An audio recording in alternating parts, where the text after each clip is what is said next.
Welcome to WGTV. I'm Eric Curry. We have several stories lined up for you today.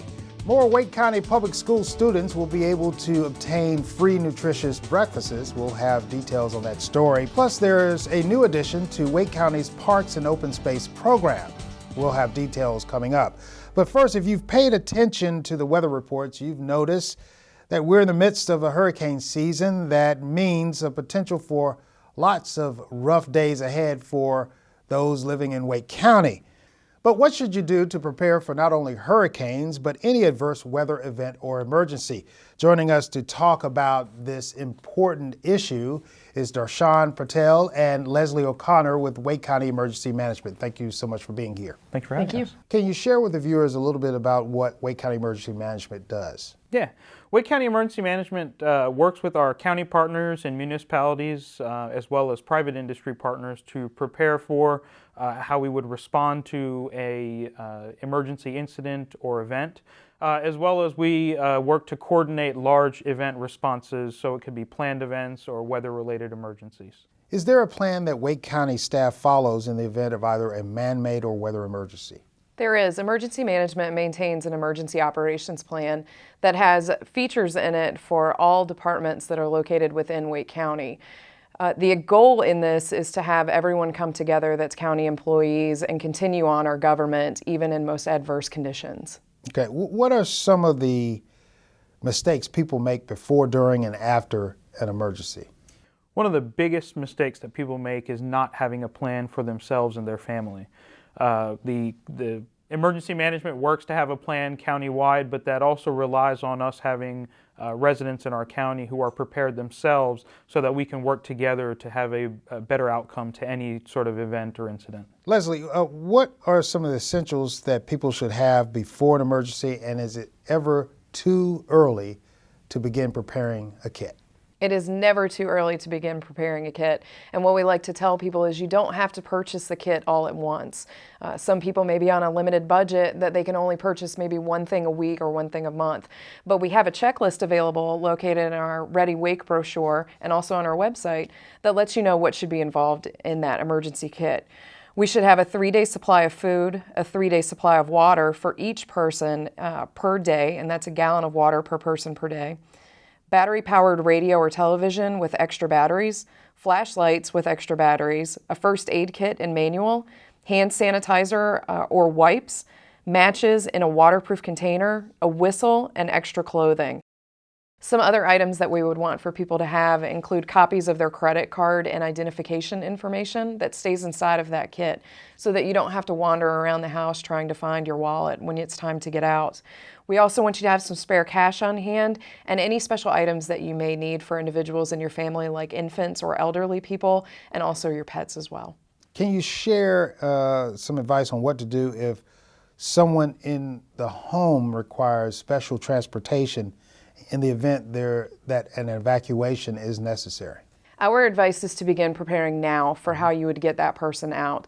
Think about how you need to get them to medical appointments and the processes that you take to get them to those locations. In the event of an actual emergency, 911 is available, but if you prepare in advance for how you would move that individual, we take the burden off of the 911 system. How can citizens find out more information right before a storm and during a storm? Well, we've actually got a few ways to get information. One of the best ways to get information before the storm is through our Ready Wake program, and you can find all the information about how to prepare yourself and your family for events and emergencies at readywake.com, as well as our website, which is wakegov.com/em. During an emergency, if you have an immediate emergency that requires immediate attention, you should call 911. But if you have questions about preparedness or an issue that may not need immediate attention, you can always call us at 919-856-6480. Great. Leslie O'Connor, Darshan Patel with Wake County Emergency Management, thank you so much for being here. Thank you. Thanks. Coming up, we'll share with you a unique program designed to dispose of medicines properly. Stay tuned. It's a beautiful day out here. Sunny today with light breezes, giving way to clouds in the afternoon. We could see some light precipitation to moderate precipitation later on, followed by powerful storm-like conditions. 90 miles per hour winds are Authorities are asking everyone, stay indoors. Come on, that's it. Let's go.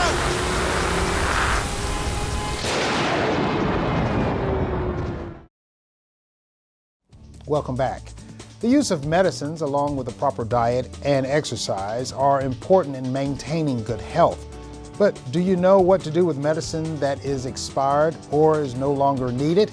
Well, Wake County Human Services will host an event later this month called Operation Medicine Drop to promote the proper way to dispose of these medicines. Joining us to talk about the program is Sonia Reed, Program Manager with the county's Health Promotion Chronic Disease Prevention Section, and Connie Nance, Director of Pharmacy with Wake County Human Services. Thank you both for being here. Thank you. First, Sonia, what is Operation Medicine Drop? Well, Eric, Operation Medicine Drop is a partnership of several different organizations and agencies. They include Safe Kids North Carolina, U.S. Drug Enforcement Agency, the Riverkeepers of North Carolina, as well as our local law enforcement agencies. They all come together to provide an opportunity for the public to bring their unused, unexpired, or expired medications to a place that they can deliver them in a safe venue, and that is either for medicines, OTCs, or prescription drugs. The question many people would have is simple: why can't I just discard it in the toilet or put it in the trash can? There are a couple of reasons why we don't want our citizens to just haphazardly dispose of medications.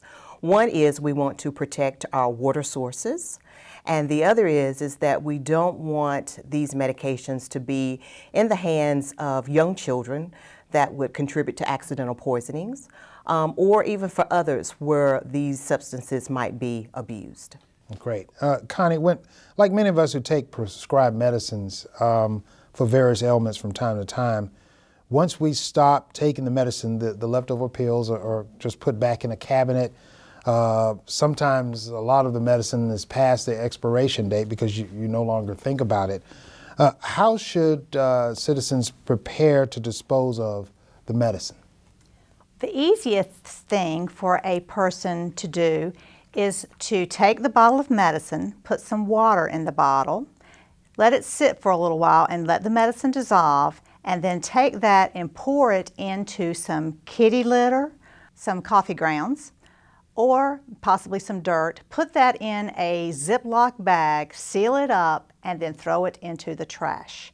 That is the most convenient way, and they can do the same thing with their liquid medications, and they would just pour that into the kitty litter and throw it into the trash. Sonia, tell us a little bit about Operation Medicine Drop, the event that is planned for Wake County. So the event that's going to be planned for this month is going to be located at the Public Health Center at 10 Sunnybrook Road. Operation Medicine Drop, I mentioned earlier that it is a partnership with several different organizations. But specifically for this event, Wake County Human Services is going to partner with our Wake County Sheriff's Office as well as Safe Kids Wake County. And what we're going to do is we're going to be set up in the parking lot, and we're going to allow our residents to drive through and drop off those medications. And hopefully they will take advantage of this because there will be no cost incurred with this event, and it's open to the county at large. And obviously this one-day event, some folks are probably worried that because of work obligations or they're out of town, they will not be able to take part in this, but there's good news. This goes beyond that one day. Where can citizens discard their unused or expired medications safely beyond that date? There are many opportunities to dispose of the medication properly. In fact, the ideal way to dispose of medicine is to incinerate it. So, Wake County offers 2 sites that have a medication disposal box on site. And one is at the John H. Baker Center in downtown Raleigh, and the other one is at the Law Enforcement Training Center on Law Enforcement Drive off of Rock Quarry Road at the corner of Auburn-Knightdale Road. They also have a disposal box. And then there is now a new law that will allow pharmacies who decide to put a disposal box at their pharmacy site that they can start collecting these unused medications also. And how can citizens find out more information about this unique program? They can visit our WakeGov website at wakegov.com, and because of our partnership, they can also visit ncsafekids.org. Either of those will provide more information for them so that they are ready for safe disposal. Great. Connie Nance, Director of Pharmacy, and Sonia Reed, Program Manager with Wake County Human Services, thank you so much for being here. Thank you too. When we return, we'll talk about the newest open space acquisition that's going to be open to the public. Stay tuned. Did you know kids who play outdoors have healthier lungs? Totally. Did you know that boys that play with dolls make better husbands? My son has lots of dolls. But did you know terry cloth diapers breathe better? I did. It's totally true. Oh, yeah. Did you guys know statistically friendly kids have more friends? Yeah. That's obvious. Did you know most people think they're using the right car seat for their kid, but they're not? Parents who really know it all know for sure that their child is in the right seat. Visit safercar.gov/the-right-seat to make sure your child is protected. Wake County Parks, Recreation, and Open Space staff is excited to announce the opening of the first of 3 new open space properties, Robertson Mill Pond Preserve. Situated near the towns of Knightdale, Zebulon, and Wendell, the minimally developed preserve will open to the public during weekends and some holidays. Chris Snow, Parks and Recreation and Open Space Director, joins us to talk about this newest acquisition and soon to be open to the public. First, what exactly is, again, open space and why is it important? So open space can mean a lot of different things to different people. Most of our open space is along riparian corridors, so there's a water quality component to our open space. They are wildlife corridors, so they're typically non-developed and so allow for wildlife habitat and wildlife corridors. There's also the passive recreational component where it gives place to go and to walk, to hike, to hopefully paddle and canoe. So it can be a lot of different things to different people. How has Wake County been committed to preserving open space and how long have we been involved in this process? The county really got started with parks, recreation, and open space back in the mid-70s when our division was created in the county. We started doing parks and greenways and those types of things back then. In the mid-90s, we got into open space because county leadership saw how quickly Wake County was urbanizing, and if any of the green spaces or open spaces were going to be protected and preserved for future generations, then we needed to start. Our program really got started in 2000. We passed our first bond referendum, which voters approved to provide money to fund the acquisition of land, and we've been going ever since. We've had 3 bond referendums since 2000, totaling $91 million, and we've used that to acquire land, to partner with the municipalities in the state of North Carolina.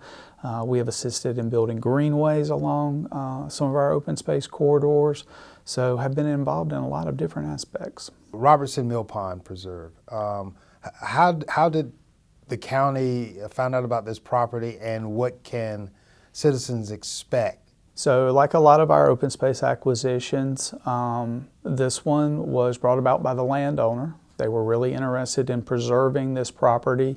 It is a very unique property in Wake County. It is, for all intents and purposes, a blackwater cypress swamp, which is more indicative of coastal plain North Carolina, eastern North Carolina. So it's a very unique habitat in Wake County. It's recognized by the state's Natural Heritage Program as being significant because of the habitat type in Wake County. And so the landowner really wanted to preserve it. And so the county got involved several years ago, negotiated with the landowner and acquired the property. It's about 86 acres, most of it being the mill pond itself. So most of it's water. And what we're hoping to do, and our goal, is to open the property for canoeing, kayaking, water activities, and allow people to get out on the pond and enjoy those aspects. What about other open space properties? Can citizens expect others to follow soon where they can also enjoy? So the opening of our open space properties, the development of these preserves is relatively new for us. Robertson's Mill Pond will be our first, but we do have a couple of others planned. All of them are in eastern Wake County. The Turnip Seed Nature Preserve, we're in design for it now, is in the Marks Creek area, so a little closer to the town of Wendell. And then the Proctor Farm, which is, as far as design construction, is a little further out, will be out towards the future Little River Reservoir and the Little River area. Hopefully these will be opening in the next year, and then Proctor would follow a couple of years later. Okay, and how can residents contribute to the open space program and find out more information at the same time? We have a lot of citizen input into our open space program, into the plans that were developed. We work with landowners and citizens a lot on actually acquiring their property. We have an Open Space and Parks Advisory Committee that is made up of citizens that are appointed by the Board of Commissioners that help advise us on open space issues and park issues. And so there's a lot of different avenues for folks to get involved with our program. If folks want to know more, they can go to the county's website, www.wakegov.com, and click on the Open Space tab and learn a little more. Great. Chris Snow, the Director of Wake County Parks, Recreation, and Open Space. Thank you so much for being here. Thank you.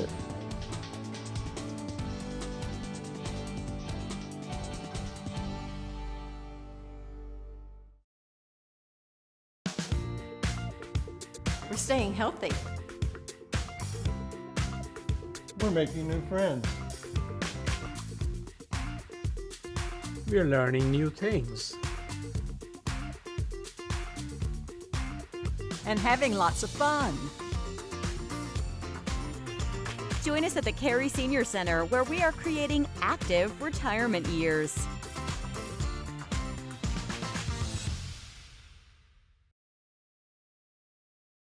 Welcome back. Every day, Wake County emergency responders work hard to make sure the lives and well-being of citizens in Wake County are maintained. But do you really know what they do? Last year, Wake County EMS responded to over 90,000 calls, and now they're opening up a new program aimed at giving citizens an inside look into the program. Joining us to talk about the EMS Citizens Academy is Wake County EMS District Chief Jeffrey Hammerstein. Thank you so much for being here. Hello, Eric. What is the EMS Citizens Academy? So it's basically a 4-night program, 4 consecutive Tuesdays that will begin this fall that invite people, members of the community in to kind of look inside at what we actually do in EMS and the level of care that paramedics now provide in 2015. We get a lot of picture in our head, a lot of ideas from TV and movies about what paramedics are, what EMS does, but there's not really much out there that gives much of an accurate view of what we really do. We feel like we have a lot of good services to offer, a really high level of medical intervention that's now at our fingertips for our community members, and we kind of want to share that a little bit. Mm-hmm. Where did this idea come from? So you've seen in different places, maybe a city or a town will do a Citizens Academy of some sort that kind of showcases what the different services are that are provided, how things work, maybe draw people into a greater interest in local government, that type of thing. So we're kind of basing a model off that to look specifically at all of the functions of EMS. And who are the types of citizens you hope will take part in this academy? We welcome everyone. Anyone who has an interest in seeing a little bit more about what we're actually doing out there. We all see the ambulances going through traffic, making noise, creating a fuss and all of that. So anyone who has an interest, well, what are they really doing? What's really happening? What services are there? Are more than welcome to come attend. The other side of that is if somebody is thinking about EMS as a career, this is a really good close-up look at who we are and what we do, and may spark the interest of someone who is interested in doing that. It was interesting. You mentioned, for the most part, unless you actually need paramedics to come to your aid or family members' aid, you really don't see EMS in action other than as they're going through neighborhoods with their lights and sirens on. What are some of the misconceptions that you hope this academy will be able to answer for some of these citizens? Excellent question. I think as much as anything, it's understanding that it's not how the old TV show or movie would portray us, where we're racing to somebody's side so we can throw them in the back of an ambulance and racing to get medical care.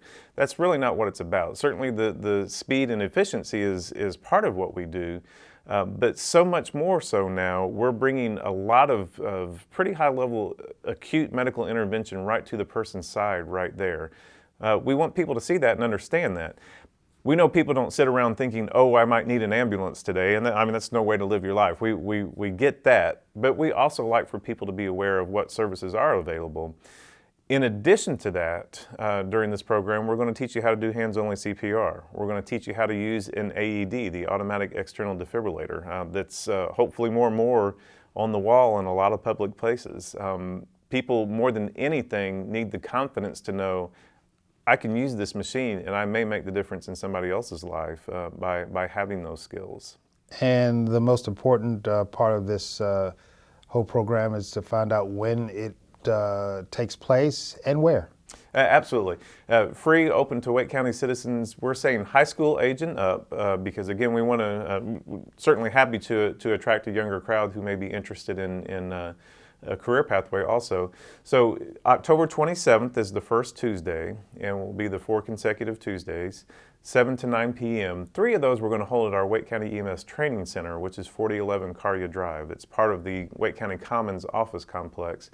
One of those nights will be at our logistics warehouse, where we're going to bring in the big trucks that we have and kind of spend the evening out there to show what those trucks are for and what those different services involve.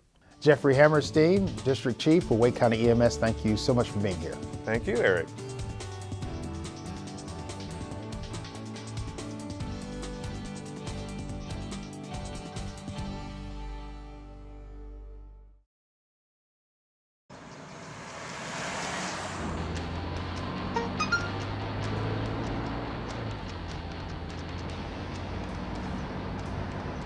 The average text takes your eyes off the road for nearly 5 seconds.